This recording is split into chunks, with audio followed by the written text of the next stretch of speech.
Welcome to the 6th grade PA Math curriculum. 6th graders in PA Math cover the 8th grade pre-algebra curriculum. This year, due to remote learning, we will be starting with Unit 2A and continue on with 2B and 3, which covers expressions and equations, parts 1 and 2. We will follow with functions, geometry, and statistics, which we will fit in the year where it fits best. It may or may not come at the end of the year. At the end of each unit, we will have a common assessment for the district, which is a summative assessment of what they learned and have mastered throughout the quarter. Our math program uses Savvis Digits, formerly Pearson, as the digital textbook for the year. This program can be accessed through students' single sign-on with this Savvis EasyBridge logo. They must access the Digits program through their SSO. I will be utilizing other resources as well. Maneuvering the Middle is a program we often use, as well as other online lessons and videos, skill practice, warm-up, and challenge sites. Here's a screenshot of a welcome screen that students will see on their Savvis Digits program. This first link here is their textbook. It's a digital textbook which will cover the units that we cover during class. This middle section called Classes is where students will access any assignments that I assign through Savvis. I will assign other assignments on Google Classroom using the classwork assignments. The textbook is organized by units. It is not necessarily the same order in which Savvis covers the topics. Each topic is divided into lessons, and each lesson is divided into sections, much like a typical textbook. When students access the classes section, they will see 3 tabs. Not yet started means that it is an assignment that I have assigned, but your child has not started it yet, likely because I just assigned it that day. In progress means that they started and opened the assignment, but they have not completed the assignment. Sometimes it is because they had to run to dinner or take care of something else and they need to come back to it. Other times it's because they have finished it but forgot to turn in that small turn in or submit button at the bottom of the final page. And then once they hit that turn in button, it will land in the completed section. Many homework assignments will be assigned through Savvis Digits. However, students are still expected to show their work in their notebook. If I assign a worksheet through Google Classroom, students have a few options for showing their work. Some students prefer to print out the sheet and write on that sheet directly and then scan or take a picture of it to turn in. Other students open another app and can then write on the PDF using the app. Our district has just pushed out a new PDF reader and writer, which we will learn more about as students begin to do more homework.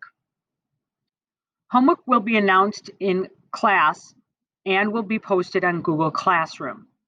Homework is given frequently in math because practice is needed.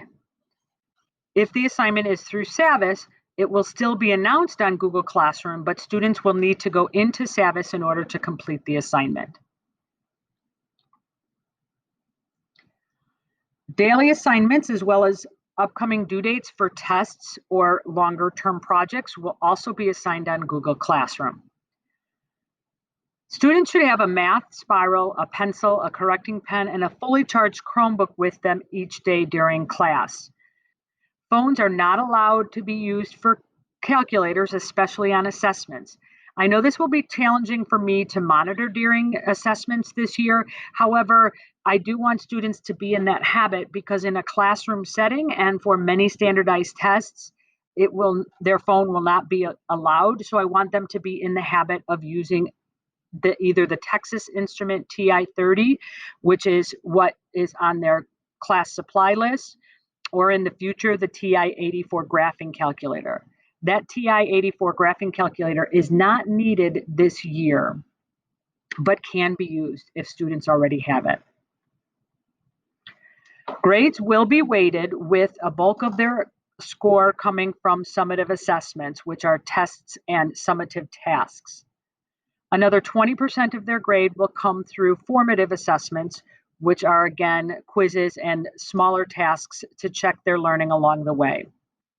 And then finally, 10% of their grade will come from homework and classwork assignments.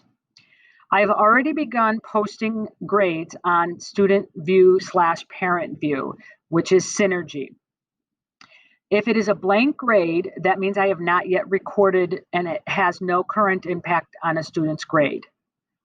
A TI would mean that the student has turned it in, but it is not yet graded. It again has no impact on the student's grade.